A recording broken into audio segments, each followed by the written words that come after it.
प्यारे बच्चों, आज हम 8th ग्रेड अभ्यास पुस्तिका कक्षा 7वीं विषय गणित अध्याय 7 त्रिभुज की सर्वांग क्षमता के बारे में पढ़ेंगे। यदि अभी तक आपने हमारे चैनल को सब्सक्राइब नहीं किया तो कर लीजिए। हम आपको सरल विधि से गणित पढ़ाएंगे जिससे आपको गणित कठिन ना लगे। अब हम देखें सर्वांग क्षमता क्या है। तो सर्वांग क्षमता ऐसी कोई भी दो आकृतियां वस्तुएं जो बिल्कुल एक जैसी हों, सर्वांग सम मतलब उसकी सभी भुजाएं सभी कोण समान हो तो वह क्या कहलाती हैं? सर्वांग सम आकृतियां। प्रश्न पहला है, वास्तविक जीवन से संबंधित सर्वांग सम आकारों के दो उदाहरण दीजिए। जैसे मान लीजिए आप 1 रुपये के 2 सिक्के ले लीजिए, या 5 रुपये के 2 सिक्के ले लीजिए, या 10 रुपये के 2 सिक्के ले लीजिए। तो ये कैसे हैं? बिल्कुल एक जैसे हैं। अतः यह कैसे कहलाए? सर्वांग सम। एक ही कंपनी के 2 शेविंग ब्लेड ले लीजिए, एक ही पैकेट के 2 बिस्कुट ले लीजिए, एक ही कंपनी की 2 माचिस ले लीजिए। आप अपनी 7वीं कक्षा की 2 गणित की पुस्तकें ले लीजिए, कोई भी 2 एक ही विषय की पुस्तकें ले लीजिए। ऐसे आप बहुत सारे अपने जीवन में सर्वांग सम आकृतियाँ और वस्तु देखते हैं। तो आप अपने ऐसे छांट करके वस्तुओं को अपने विषय शिक्षक गणित के बताइएगा कि ये सर्वांग सम हैं कि नहीं, तो वो आपको बताएंगे कि हैं कि नहीं। अब देखेंगे हम प्रश्न दूसरा, त्रिभुज ABC और त्रिभुज PQR में SSS सर्वांग क्षमता प्रतिबंध बताइए। तो त्रिभुज ABC और त्रिभुज PQR में, यहाँ पर पुस्तक में Q लिखा है तो उसको सुधार के R कर लीजिए, हमने कर दिया है। अब त्रिभुज ABC और PQR में चिन्हों के द्वारा देखिए, AB किसके बराबर है? PQ के। BC काय के बराबर है? QR के। और AC बराबर काय के है? PR के। ये दिया है आपको। यानी त्रिभुज ABC की तीनों संगत भुजाएं त्रिभुज PQR की तीनों संगत भुजाओं के समान है अर्थात बराबर है, इसलिए यह त्रिभुज सर्वांग सम होंगे। SSS या भुजा भुजा भुजा सर्वांग क्षमता से। अब ये भुजा भुजा सर्वांग क्षमता क्या है या SSS क्या है? तो इसे हम कहेंगे कि यदि एक त्रिभुज की तीनों भुजाएं क्रमशः दूसरे त्रिभुज की तीनों संगत भुजाओं के बराबर हैं तो वह त्रिभुज सर्वांग सम होंगे। इसे हम भुजा भुजा भुजा या अंग्रेजी में SSS साइड साइड साइड या शॉर्ट में हम भू भू भू क्या पढ़ेंगे? हम भू भू भू भुजा भुजा भुजा सर्वांग क्षमता पढ़ते हैं। प्रश्न तीसरा है, त्रिभुज ABC सर्वांग सम त्रिभुज PQR। AC बराबर 5 सेंटीमीटर, तो PR क्या होगा? अब त्रिभुज दिया है कि ये सर्वांग सम है। अब हम देखें PR बिना चित्र के द्वारा, अगर हम इसमें देखें तो PR कहाँ लिखा है? इसमें P और यहाँ R। तो अब इसमें देखें क्या होगा? A और यहाँ आएगा C, क्योंकि PR AC यानी पहला बिंदु और अंतिम बिंदु, इसमें भी पहला बिंदु और अंतिम बिंदु। तो AC बराबर होगा PR के। क्यों होगा? क्योंकि त्रिभुज सर्वांग सम।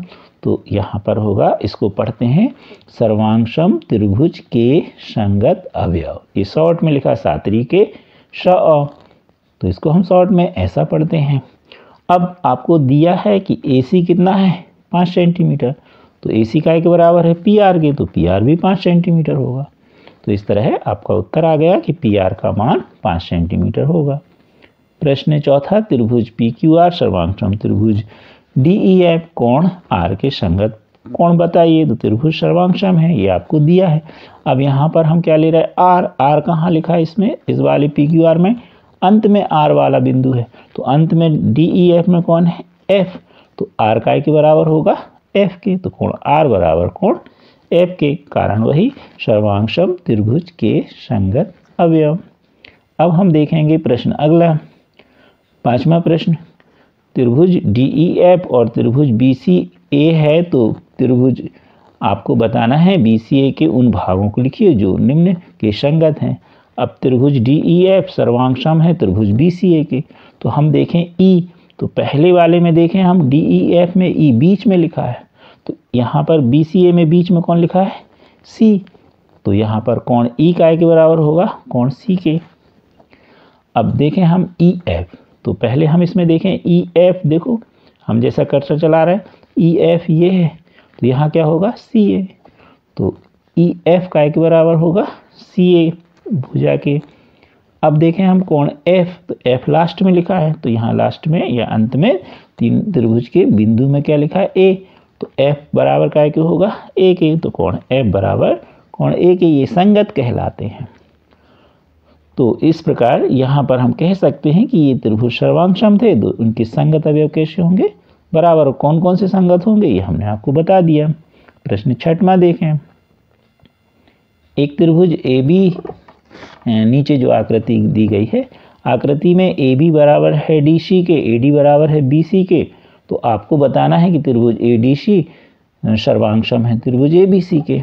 अब इस आकृति को देखते हुए हम हल करेंगे। हम पहले ले रहे हैं त्रिभुज ए डी सी, मतलब ऊपर वाला, और नीचे कौन सा ले रहे हैं त्रिभुज ए बी सी। अब इसमें पहली शर्त देखें, हम आप चित्र को देखते हुए देखें, तो आप ध्यान से देखिए ए डी मतलब ये ए डी काय के बराबर है बी सी के, ये आपको दिया है क्योंकि देखो। अब अगला देखें ए बी काय के बराबर है डी सी के, ये भी आपको दिया है। अब ध्यान से देखिए ए सी भुजा इस त्रिभुज में भी है, आपके जो त्रिभुज है ए डी सी, और ए सी भुजा काय में भी है ए बी सी में, दोनों में है, तो ये कौन सी भुजा हो गई उभयनिष्ठ, तो ए सी बराबर ए सी उभयनिष्ठ भुजा। अब तीन भुजा देखो आप ध्यान से, तीनों भुजाएं जो त्रिभुज ए डी सी है, इसकी तीनों संगत भुजाएं त्रिभुज ए बी सी के बराबर हैं, इसलिए त्रिभुज कैसे होंगे सर्वांगसम। कारण क्या होगा, भुजा भुजा भुजा सर्वांगसमता से। ठीक है, इसका हमने ऊपर लिख दिया है। यदि एक त्रिभुज की तीनों संगत भुजाएं क्रमशः दूसरे त्रिभुज की तीनों संगत भुजाओं के बराबर हैं, तो दोनों त्रिभुज कैसे होते हैं सर्वांगसम। तो यहाँ तीनों भुजाएं बराबर हैं संगत, तो इसलिए यहाँ कौन सा प्रमेय लगेगा, एस एस एस, या हम दूसरे शब्दों में क्या कहेंगे, भुजा भुजा भुजा सर्वांगसमता प्रतिबंध से। प्रश्न 7वां देखें, सुमेल कीजिए त्रिभुज ए बी सी, सुमेल एफ ई डी त्रिभुज ए बी सी सर्वांगसम है, तो इनके लिए हमें सुमेल, ये सुमेल का निशान कहलाता है, दोनों तरफ तीर का निशान लगा है। अब हम इसके संगत अवयव देखेंगे, तो इसमें 3 शीर्ष होंगे और 3 रेखाखंड। अब हम कैसे लेंगे, तो हम आपको बता रहे हैं। त्रिभुज ए बी सी का हम पहला शीर्ष ले लें ए, ध्यान से देखिए, तो यहाँ से हम ए बी सी में ले रहे हैं ए पहले, तो डी ई एफ में क्या आएगा एफ, तो ए के संगत एफ, बी के संगत ई, सी के संगत डी, तो देखो ये ले लिया हमने शीर्ष। अब ले हम भुजा, तो अगर हम ए बी पढ़ेंगे तो यहाँ एफ ई पढ़ेंगे, ध्यान रखें, अगर बी ए पढ़ोगे तो फिर ई एफ पढ़ोगे, यानी जिस दिशा में इस तरफ पढ़ोगे उसी दिशा में इस तरफ। तो ए बी के संगत क्या होगा एफ ई, बी सी के संगत क्या होगा ई डी, और अगर हम ए सी लें तो ए सी के संगत क्या होगा एफ डी। तो ये हमने संगत अवयवों को सुमेल किया। प्रश्न 8वां देखें, ए एस ए, इसको हम पढ़ते एंगल साइड एंगल, हिंदी में पढ़ें तो कोण भुजा कोण सर्वांग समता का प्रयोग करना है। और इसमें हमें ये जो त्रिभुज है इसमें बताना है कि यदि बी सी बराबर है आर पी, तो और कौन से 2 प्रतिबंध लिए जाएं तो वह ए एस ए को पूरा करे। तो यहाँ पर हमने ए एस ए प्रमेय को भी लिख दिया है। यदि एक त्रिभुज के 2 कोण और उनके अंतर्गत भुजा यानी उनके बीच की भुजा बराबर है, दूसरे जो भी दूसरा त्रिभुज लिया गया है उसके दोनों संगत कोण और अंतर्गत भुजा के, तो भी त्रिभुज सर्वांगसम होंगे। ए एस ए से शॉर्ट में हम पढ़ेंगे कोण भुजा कोण। अब यहाँ पर हम त्रिभुज ए बी सी और त्रिभुज क्यू आर पी को सर्वांगसम बता रहे हैं ए एस ए से। पहला तर्क आपको दिया है बी सी बराबर है आर पी, ये आपको पहले ही से दिया हुआ।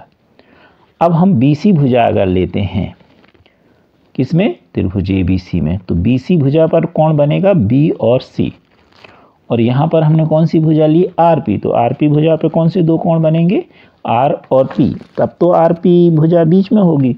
तो कोण बी बराबर होना चाहिए कोण आर के और सी बराबर होना चाहिए कोण पी के। यही तो हमने लिख दिया नीचे। तो कौन सा प्रमेय बन जाएगा? कोण भुजा कोण। तो ये दो चीजें आवश्यक है इसमें, कोण बी बराबर क्यू और कोण सी बराबर कोण पी। प्रश्न 9वां, यहाँ पर एक आकृति बनी है और इसमें लिखा है कि डी ए बी पर लंब है। ये लंब का निशान कहलाता, उल्टा टी बना रहे तो इसे हम गणित की भाषा में लंब पढ़ते हैं। तो डी ए लंब ए बी, सी बी लंब ए बी। लंब जहाँ भी जो दो भुजा या रेखाखंड होंगे तो वहाँ 90 का कोण बनेगा। यदि 90 का कोण है तो वह लंब है और लंब है तो वह 90 का कोण बनाएंगे। साथ ही आपको दिया है कि भुजा ए सी बराबर है बी डी के।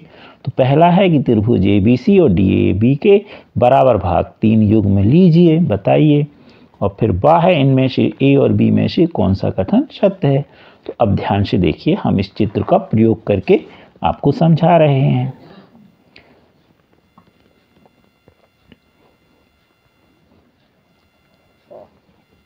आप ध्यान से देखिए इस चित्र में। तो कोण हमने पहला लिया त्रिभुज ए बी सी और त्रिभुज डी ए बी में। ए बी सी हम बता दें कहाँ है, यह ए बी सी। और डी ए बी कहाँ है, डी ए बी। इसमें हम पहला तर्क ले रहे हैं बी सी बी डी बराबर ए सी। देखो ये लिया हमने ए सी बराबर बी डी, हमको दिया है। और यहाँ पर अगर हम कोण बी लें ए बी सी तो ये 90 अंश का है, क्योंकि लंब की परिभाषा से सी बी लंब है ए बी पर। ये 90 का कोण, ये ऐसा जब भी कोण का निशान बना रहे वह 90 अंश का हो। अब इस वाले कोण को लें बी ए डी यानी कोण ए, ये भी आपको 90 अंश दिख रहा है। तो ये दोनों 90 के हैं, इसलिए निश्चित तौर पर यह कोण बराबर होंगे। तो यहाँ लिखा है कोण ए बी सी बराबर कोण डी ए बी, प्रत्येक समकोण। अब ध्यान से देखिए, ए बी भुजा त्रिभुज ए बी सी में भी आती है और डी ए बी में भी आती है, यानी ए बी दोनों में है, दोनों त्रिभुज में उभयनिष्ठ है। इसलिए त्रिभुज में हम लेन लिख दिया है ए बी बराबर ए बी उभयनिष्ठ भुजा। अब 3 चीजें हमने ले ली। पहला हमने ए बी बराबर ए सी ले लिया, दूसरा हमने बी डी बराबर ए सी ले लिया और तीसरा हमने कोण लिया। और कोण 90 अंश का है। निश्चित तौर पर ये दोनों त्रिभुज सर्वांगसम है और 90 के सामने की भुजा कर्ण कहलाती है। तो ध्यान से देखिए, इस त्रिभुज का कर्ण इस त्रिभुज के कर्ण के बराबर है और एक भुजा दोनों में उभयनिष्ठ यानी भुजा बराबर।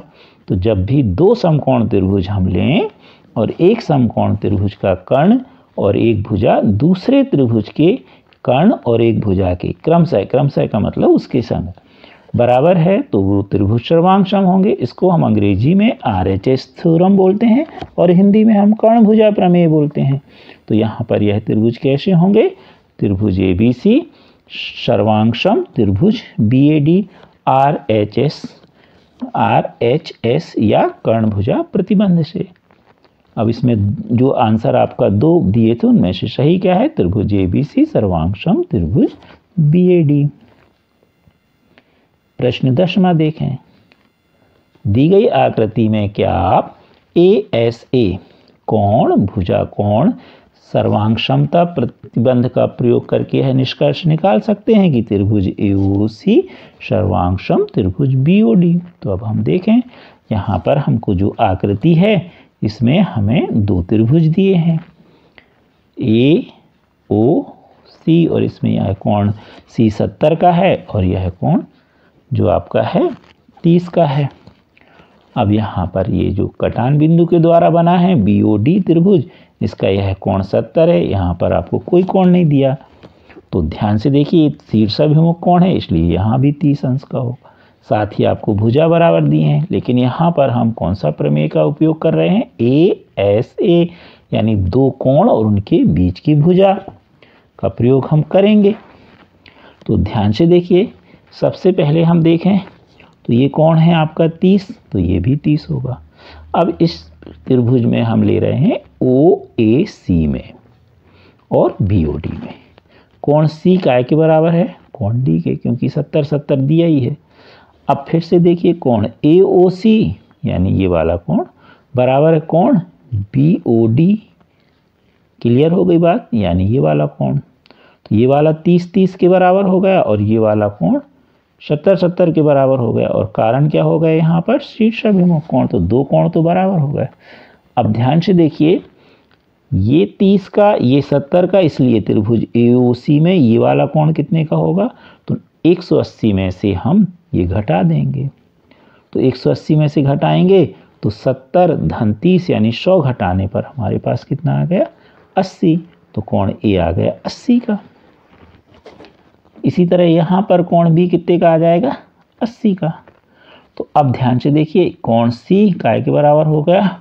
कोण D के कितने के? 70 के। कोण A बराबर कोण B के, यानी अभी अपन ने निकाल लिया कितने के हैं? 80-80 के। और AC काय के बराबर है? DB के, दिया ही है ये 3-3। तो ध्यान से देखिए, ये वाला कोण, ये वाला कोण और बीच की भुजा इस त्रिभुज के बराबर हो गई। तो इसलिए यह त्रिभुज कैसे होंगे? सर्वांग सम होंगे। हमने लिख दिया है कोण भुजा कोण सर्वांग समता से। क्लियर हो गई बात? तो त्रिभुज AOC सर्वांग सम त्रिभुज BOD। इसी तरह आप इसमें जो आपके प्रतिबंध दिए गए हैं पुस्तक में, वो आपको पहला दिया है S भुजा भुजा भुजा, जो हम आपको बता चुके हैं। दूसरा आपको दिया गया है SAS, इसमें SAS की चर्चा नहीं हुई। तो SAS कहलाया भुजा कोण भुजा। यदि एक त्रिभुज की दो भुजाएं और उनके अंतर्गत का कोण दूसरे त्रिभुज की दो संगत भुजाओं और उनके अंतर्गत कोण के बराबर हैं तो त्रिभुज सर्वांग सम होंगे। तो वो होगा SAS। अगला आपने पढ़ा है ASA और अंत में आपने पढ़ा है RHS, जिसे हमने कर्णभुजा प्रमेय पढ़ा। तो इस तरह आपको त्रिभुज और उनके संगत अवयवों के बारे में समझ में आ गया होगा। Thank you.